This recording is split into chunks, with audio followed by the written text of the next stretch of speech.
He's senior pastor of Friendship West Baptist Church since 1983. He leads one of the largest church congregations in Dallas, and his church has grown from approximately 500 members to over 8,000 members. And he's a native of San Francisco, so he's coming home. We're welcoming him home.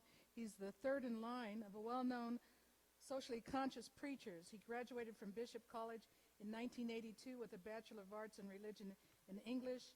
He earned a Master's of Divinity degree from Southwestern Baptist Theological Seminary and received an honorary doctorate of divinity from Paul Quinn College and Texas College. He's a firm believer in community involvement. He was vice president of the African American Pastors Coalition and a former board member of the Dallas Urban League. He's received numerous awards and recognition, and like great preachers before him, he was inducted into the Martin Luther King Jr. Board of Preachers at Morehouse College. Dr. Haynes is married to Deborah P. Haynes, founder and president of Quorum Commercial, and they are the parents of one beautiful daughter, Beanie Jewel Haynes, age, I don't know how she is now, but she was 16 then, 16. I'd like to introduce Reverend Dr. Frederick Dean Haynes III.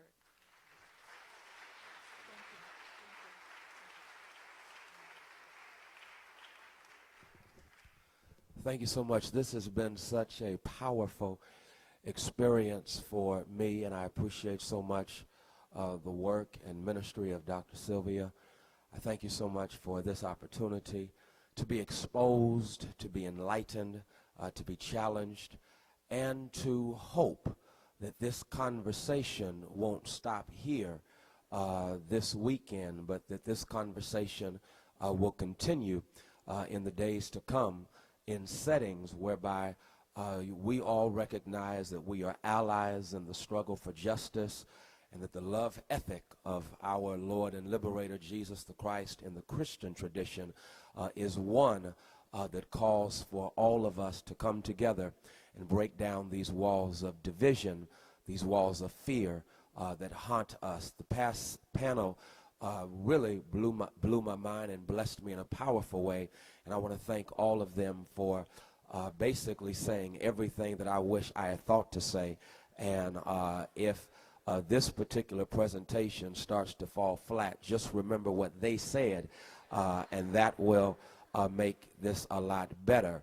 One of the panelists is a longtime homiletical hero of mine, Dr. Amos C. Brown, who I was privileged to be both licensed and ordained by. And so today, just hearing him afresh reaffirmed why I thank God that he is the one whose name headlines my license and my ordination, because he's always on the front lines in the struggle for justice and righteousness.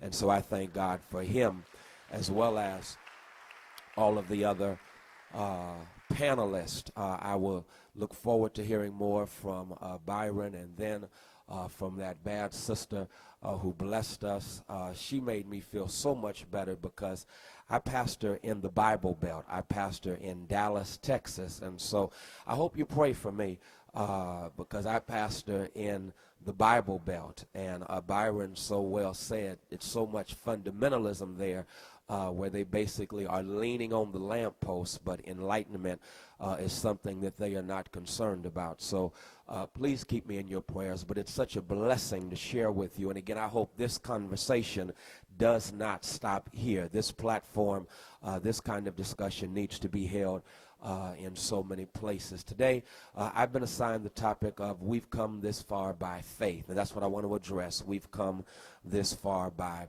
faith. There's a wonderful story about a young man who had gone to sleep and had begun to dream.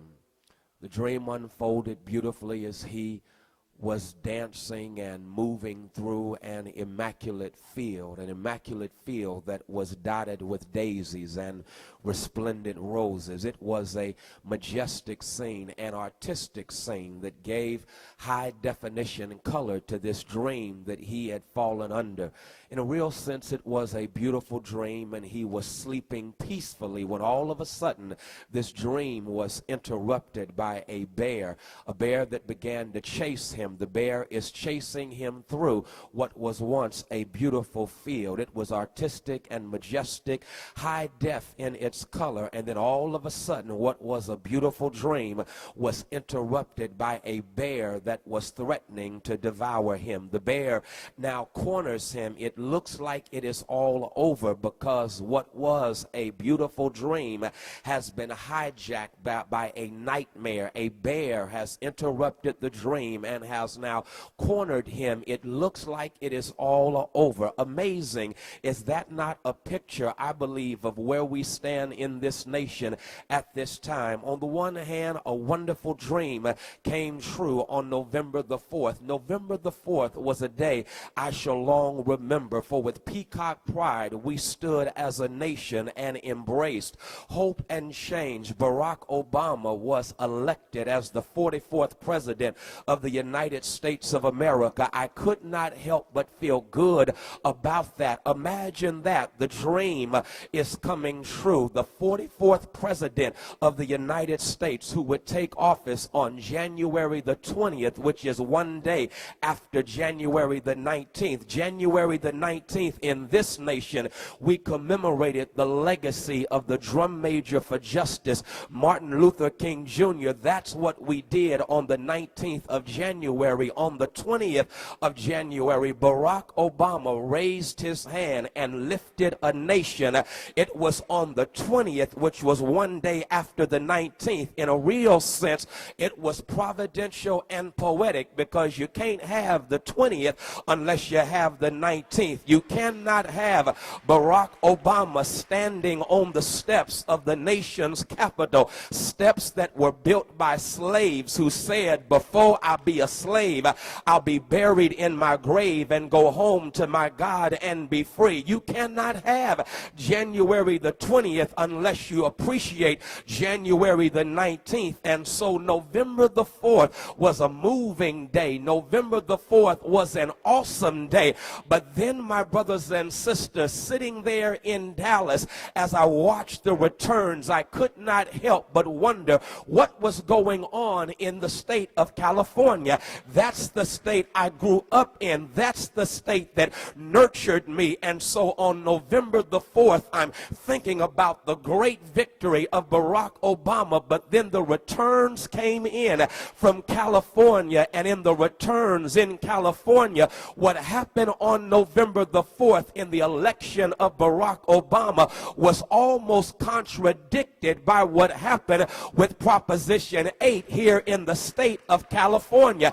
In a real sense, Barack Obama's election represented a dream, but then all of a sudden a bear intruded upon that dream called Proposition 8. Hold on, because it gets worse, because as the returns came in and they studied those returns, sadly and sinfully, it was the same persons who voted for Barack Obama in the name of faith and ethnic pride that also voted in a real sense as cohorts, as allies against injustice in the state of California. That blew my mind. Hold on.